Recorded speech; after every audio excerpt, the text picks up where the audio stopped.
하나님 말씀은 고린도 후서 5장 15절부터 17절 보겠습니다. 신약성경 291페이지입니다.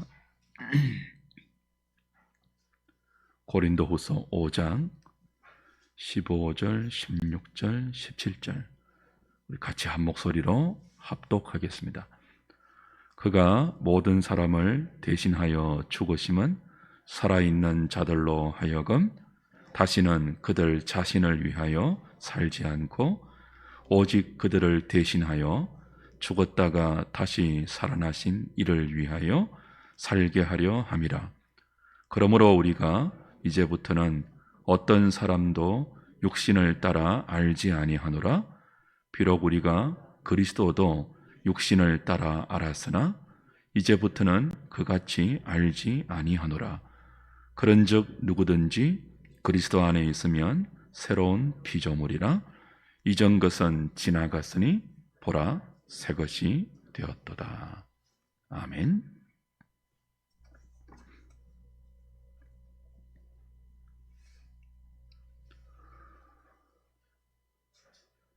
그리스도인은 새로운 피조물입니다. 이전 것은 지나갔다. 보라, 새 것이 되었다고 하는데 그 전제가 그리스도 안입니다. 인간을 바라볼 때 그리스도 안에 있느냐, 그리스도 밖에 있느냐, 이 관점은 매우 중요합니다. 세상은 사람을 그렇게 보지 않습니다. 육신을 따라 보죠. 외모로 판단하죠. 돈 많은 사람, 돈 없는 사람, 많이 배운 사람, 못 배운 사람, 유능한 사람, 무능한 사람, 잘생긴 자, 못생긴 자, 성공한 인생, 실패한 인생으로 사람을 구분합니다. 그리스도 안에 있냐, 그리스도 밖에 있냐, 세상은 그걸 따지지 않죠. 우리를 지으신 하나님은 인생을 어떻게 보실까요? 말씀으로 천지를 창조하시고 창조의 면류관으로 인간을 지으셨습니다. 그리고 그렇게 지어진 사람을 보시고 심히 좋다 평가하셨죠?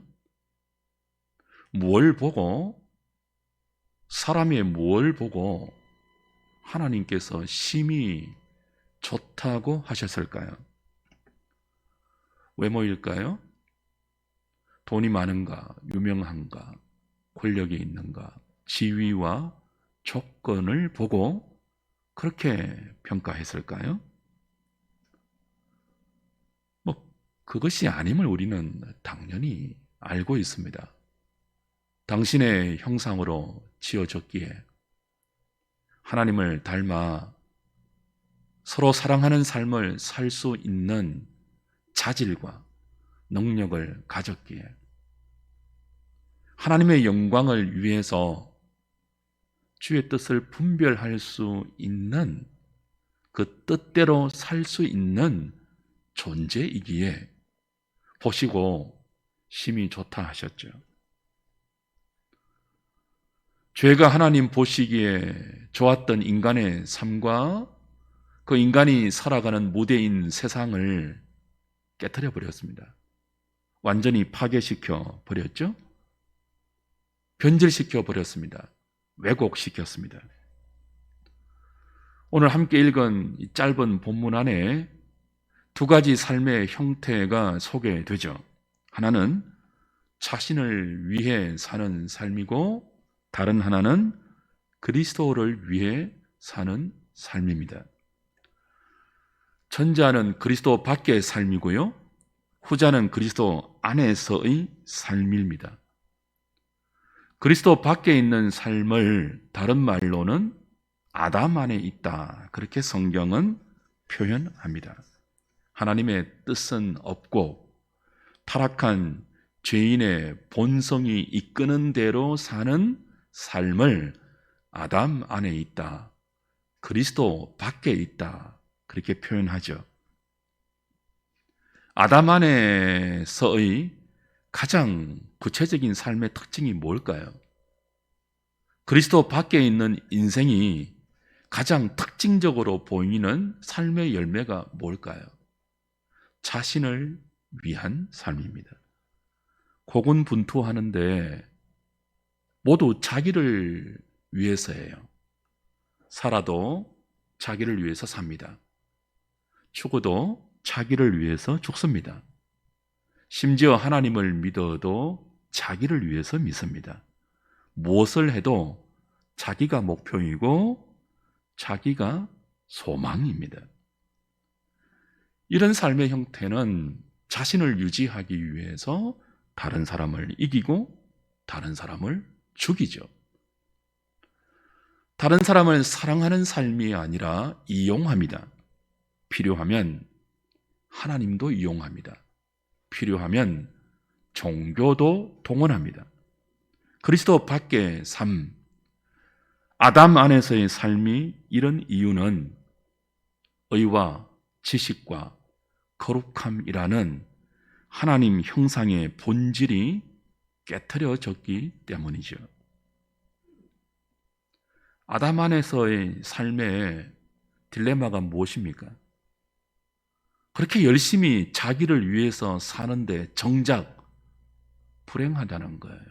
고통스럽고 비참하고 피 흘리고 신음한다는 현실이죠. 왜 그럴까요? 생각해 보세요. 모두가 자기를 위해 살잖아요. 그 모두가 각자 개인의 숫자만이에요. 자기와 자기가 부딪히지 않습니까? 그 자기 안에 있는 욕망과 욕심이 매일 부딪히고 쟁투하고 경쟁하고 그 안에서 성자가 있고 패자가 있습니다. 피 흘리는 자가 있고 울고 웃습니다. 구분이 있죠.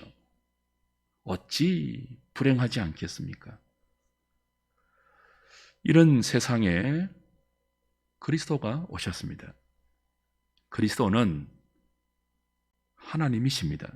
동시에 하나님의 형상으로 지연받은 인간의 참 모습을 유일하게 보여주신 완전한 인간이기도 합니다. 예수 그리스도의 삶을 보면 하나님이 지으신 인간의 본래 목적, 하나님을 영화롭게 하고 영원토록 그를 즐거워하는 삶, 구체적으로 하나님을 사랑하고 이웃을 사랑하며 피조물을 바른 하나님의 뜻대로 다스리며 사는 인간의 복된 모습이 보이죠. 그리스도는 자신을 위해서 살지 않았습니다. 하나님과 우리를 위해서 사셨죠.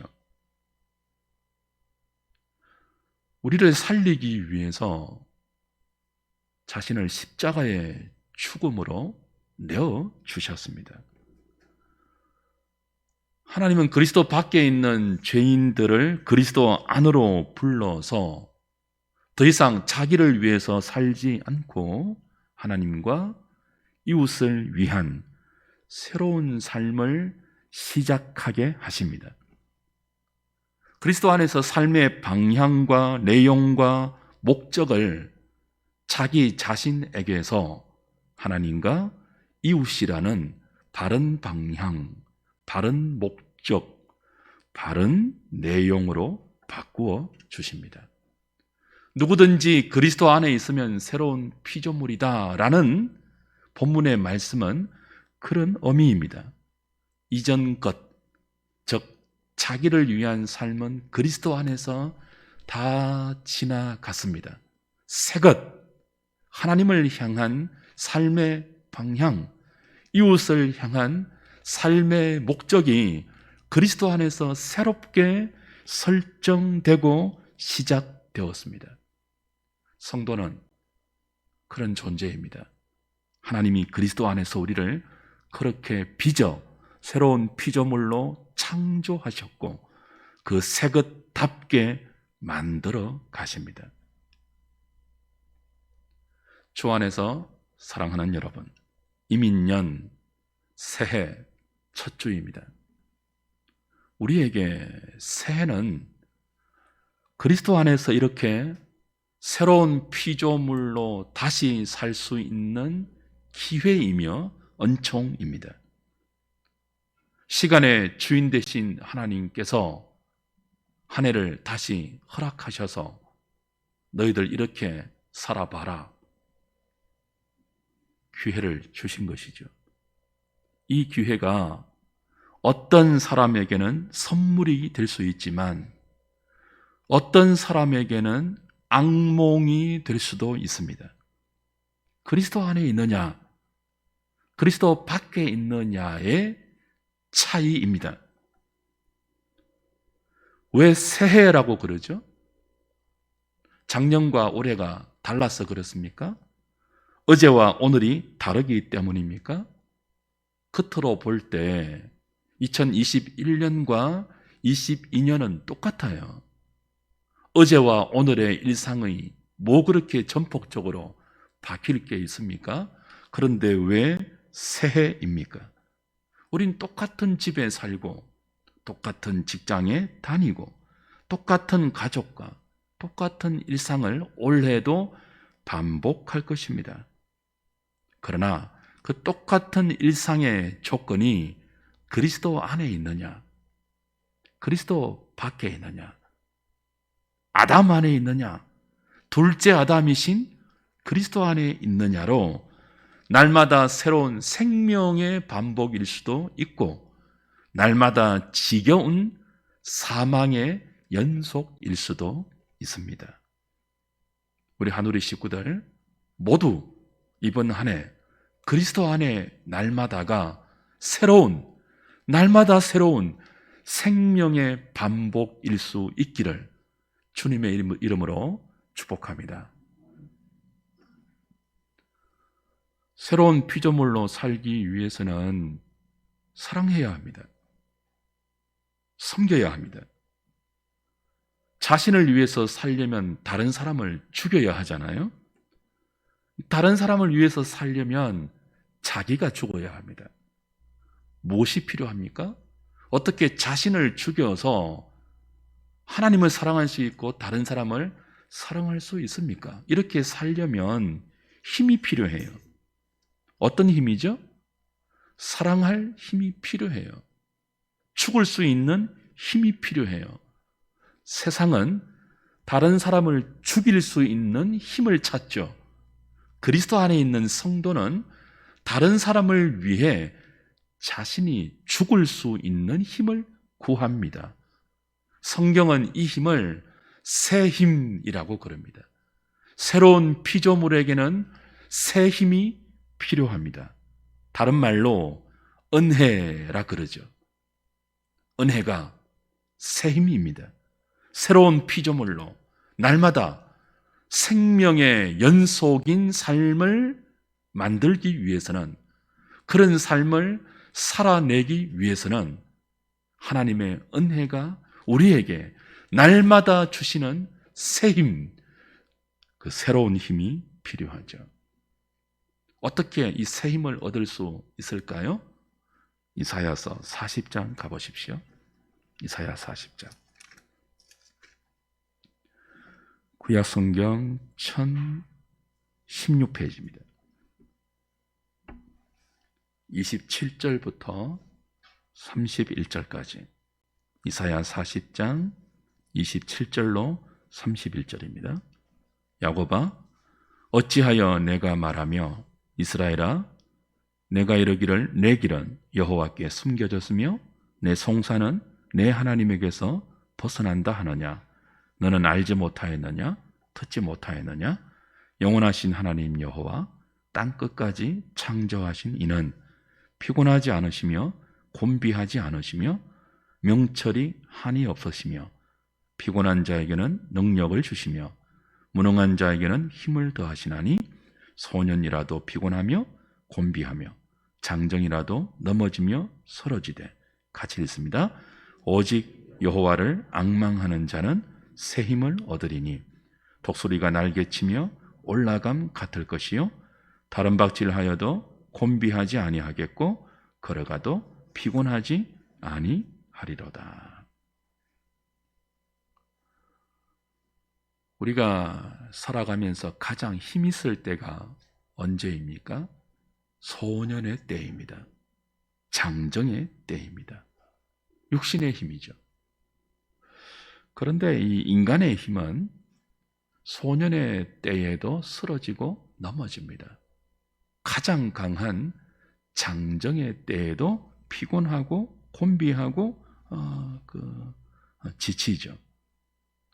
하나님께서 자기 백성, 그리스도 안에 있는 자기 백성에게 주시는 힘은 육신의 힘, 소년의 힘, 장정의 힘이 아닙니다. 걸어가도 피곤치 아니하고 달려가도 곤비치 아니하는 여호와의 새 힘은 사랑하는 힘입니다. 다른 사람을 죽이는 힘이 아니라 다른 사람을 위해 기꺼이 우리 자신이 죽을 수 있는 힘입니다. 사랑의 힘이죠. 사랑하면 걸어가도 피곤치 않습니다. 사랑하면 달려가도 곤비치 않습니다. 사랑하면 내가 사랑하는 그 사람을 위해서 죽을 수 있습니다. 새 힘입니다. 세상에 없는 그리스도 안에 있는 은총의 힘입니다. 누가 이 힘을 얻습니까? 여호와를 앙망하는 자입니다.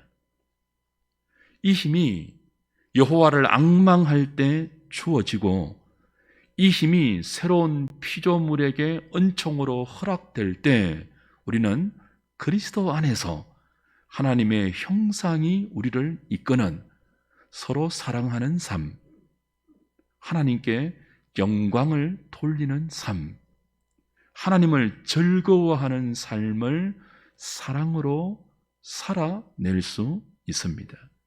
원망하고 시기하고 분노하고 다투고 갈등하는 이 세상에서 누가 사랑하며 섬기는 인생을 매일 새롭게 살 수 있을까요? 여호와를 앙망하는 자입니다. 여러분에게 이 새 힘이 풍성히 주어지기를 주님의 이름으로 축복합니다. 여호와를 앙망하라는 이 이사야의 본문은요, 어떤 정황에서 주어진 본문인가 하면 바벨론 포로 아래서 절망하고 신음하고 좌절하고 있는 이스라엘 백성들에게 위로의 약속으로 주어진 말씀이죠. 이사야서는 1장부터 39장까지는 하나님을 떠난, 하나님을 배반한 자기 백성에게 심판과 경고와 벌과 책망의 내용으로 구성되어 있습니다. 그 주된 경고는 계속 그렇게 살면 바벨론에게 망한다, 바벨론에게 포로로 끌려가서 70년 동안 고통당한다 하는 경고예요. 근데 40장부터는 분위기가 바뀌죠. 그 포로로 끌려가서 고통 중에 있는, 절망하고 좌절하고 인생 끝났다고 신음하고 있는 자기 백성들을 위로하는 내용인데, 그 위로의 주된 골자가 뭐예요? 여호와를 앙망하는 자에게는 새 힘을 주고 내가 너희들을 구출하겠다, 구원하겠다는 소망의 메시지이죠. 바벨론 포로 아래서 이스라엘 백성이 바벨론을 두려워합니다. 자신들을 억압하고 자신들을 고통스럽게 하는 열방과 그 열방을 대표하는 바벨론 때문에 신음하죠. 하나님은 이 바벨론 포로 아래서 신음하는 이스라엘 백성을 위로할 때 두려워하지 말라. 너희들이 겁내고 너희들이 두려워하는 바벨론은 아무것도 아니다. 열방은 통에 한 방울 물과 같고 저울 위에 티끌과 같아. 두려워하지 말라. 그들을 두려워하지 말고 나를 앙망하라. 새 힘을 줄게. 뭐 그런 내용이에요. 조금 앞으로 넘어가셔서 이사야 40장 15절 보십시오. 15절, 16절, 17절. 보라, 그에게는 열방이 무엇 같고요? 통의 한 방울 물과 같고. 큰 통이 있는데 바벨론이, 열방이 한 방울 물에 불과하대요. 통의 한 방울 물, 그 무슨 의미 있습니까? 저울 위에 티끌 같아요. 저울에 티끌을 얹어 놓으면 무게가 측정될까요? 의미 없죠. 근데 그토록 큰 고통의 무게로 다가오는 바벨론이 하나님 앞에서는 통의 한 방울 물, 아무것도 아니라는 거죠. 저울 위에 티끌, 불면 사라질 그런 존재라는 거예요. 근데 그런 통의 한 방울 물과 같고 저울 위에 티끌 같은 바벨론을 왜 자기 백성에게 허락하시죠? 왜 그들 때문에 자기 백성이 고통당하게 하시죠? 훅 불면 티끌처럼 날아갈 수 있는 바벨론을 왜 없애주지 않으시죠? 왜 70년 동안 그들의 압제 가운데 사랑하는 자기 백성을 신음하게 하냐는 것입니다. 언약 백성이 언약 백성답지 않게 살기 때문이에요. 여호와를 앙망해야 하는 자기 백성이 여호와가 아닌 허망한 것을 소망하기 때문이에요. 그래서 그들을 바른 열망으로 돌려 세우기 위해서 통의 한 방울 물에 불과한 바벨론을 도구로 사용하시는 거죠. 이스라엘은 지금까지 여호와가 주시는 새 힘을 앙망하지 않았습니다. 소년의 힘, 장정의 힘, 군사의 힘, 경제의 힘, 정치의 힘, 세상의 힘을 앙망하고 소원했습니다. 그 결과 하나님을 버렸습니다. 자기만 위해 살았습니다. 언약 백성이 언약이 없는 외인처럼 살았습니다. 그리스도 안에 있어야 할 주의 백성이 그리스도 밖에 있는 아담에 속한 인생처럼 자신을 욕심에 방치했습니다. 2020년 2월부터 근 2년 동안을 코로나로 고통을 겪고 있습니다. 일제강점기도 겪고 6.25도 겪고 4.19, 5.16, 12.12 사태, 모든 인생의 질고를 겪은 선배 목사님이 자신이 지금까지 겪어왔던 어떤 고통과 어려움보다 코로나가 가장 힘들고 가장 무섭다고 고백했습니다. 실체가 보이지 않고 안전한 데가 어디에도 없으며 해결책이 보이지 않기 때문이죠. 하나님께서 왜 이렇게 감당하기 어려운 재앙을 우리 가운데 허락하실까요? 코로나 바이러스 이거 통의 한 방울 물에 불과하지 않습니까? 하나님 앞에서. 저울에 적은 티끌에 불과하지 않습니까? 하나님께서 마음만 먹으시면 언제든지 이 코로나 재앙을 우리에게서 거두어 가실 수 있지 않습니까? 근데 왜 2년 동안 거두어 가지 않고 이토록 혼비백산하게 하실까요? 어쩜 우리는 70년 바벨론 포로 아래서 고통하며 신음했던, 하나님께 불평하고 원망했던 그 옛날 이스라엘 같습니다. 그러나 우리는 이렇게 대책 없는 코로나 전염병을 통해서 죽음 앞에 있는 인생의 엄연한 실존을 새삼스럽게 다시 인식하게 되었습니다. 그동안 애써 외면하고 밀쳐두고 소년의 힘을 앙망하고 장정의 힘을 꿈꾸며 죽음이라는 인생의 가장 풀어야 할 숙제를 대하지 않으려 했던 우리의 오망방자함을 하나님은 여지없이 깨트려 버렸습니다. 모른 척했던 인생의 유한함, 우리의 한계, 영원하지 않는 인생의 비통함, 거기에 모든 인생이 예외 없이 서 있게 하셨죠.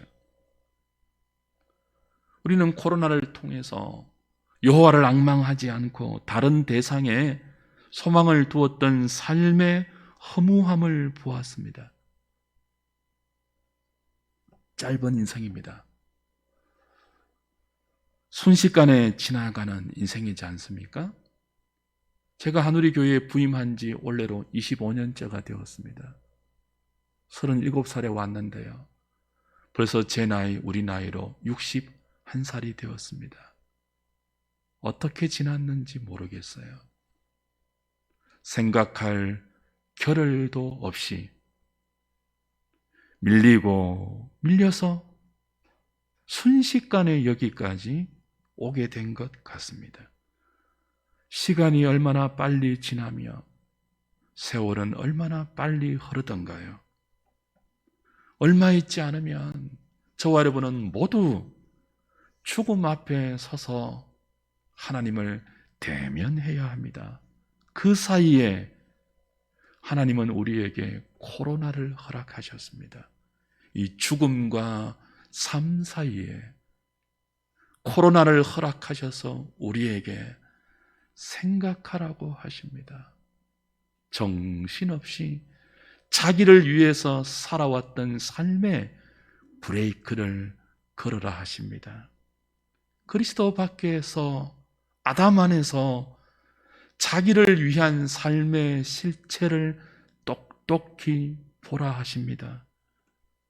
고통을 면하고 조금이라도 더 편한 삶을 인생의 최고의 소망으로 삼는 우리의 그 헛된 소원의 허무함을 보라 하십니다. 그래서 그리스도 밖에 있는 삶을 그리스도 안으로 돌이키라 하십니다. 그래야 새해가 의미 있다 하십니다.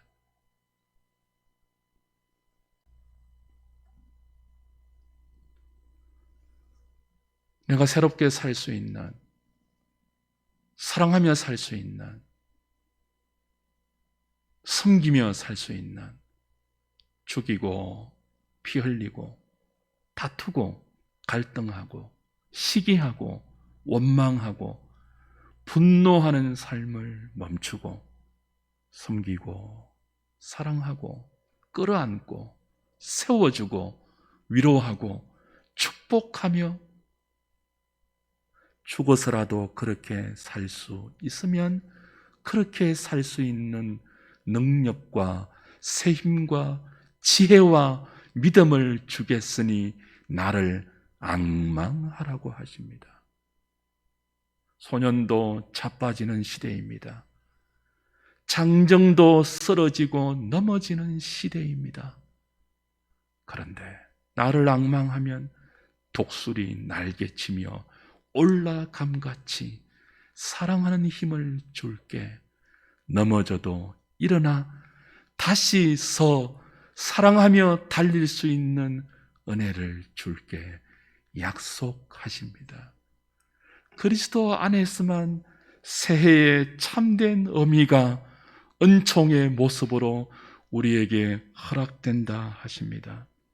주 안에서 사랑하는 여러분, 우리는 지금 서구 열강에 소위 말하는 선진국이 가지고 있는 세상의 힘의 무력함을 똑바로 보고 있습니다. 소년의 힘도 장정의 힘도 코로나 앞에서는 얼마나 무력하던가요. 백신이 나왔죠. 그러나 바이러스는 변종을 만들었습니다. 이번 한 해도 만만하지 않을 것 같습니다. 무엇이 우리를 새롭게 할까요?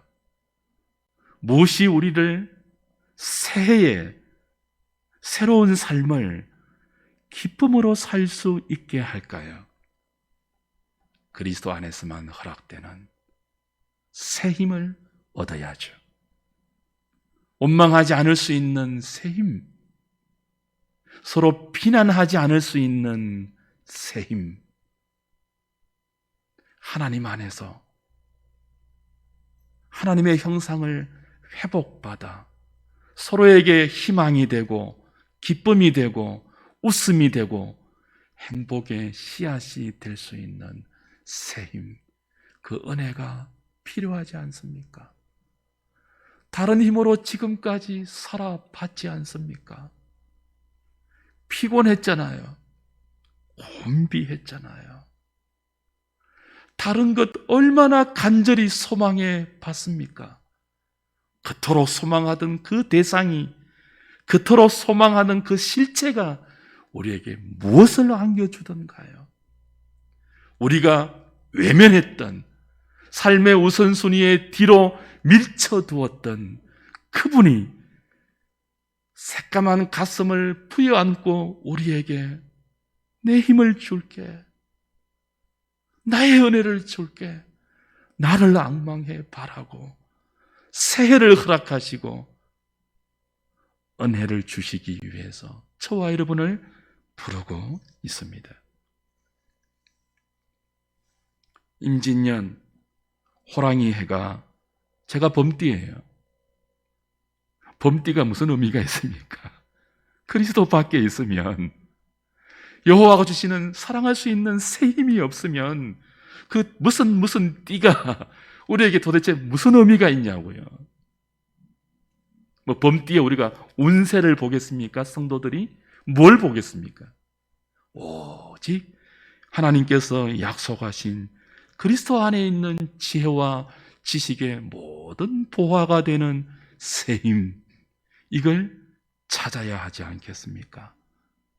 보화의 원천이신 그리스도 안에 머물러 계십시오. 그러면 주님의 것이 우리의 것이 됩니다.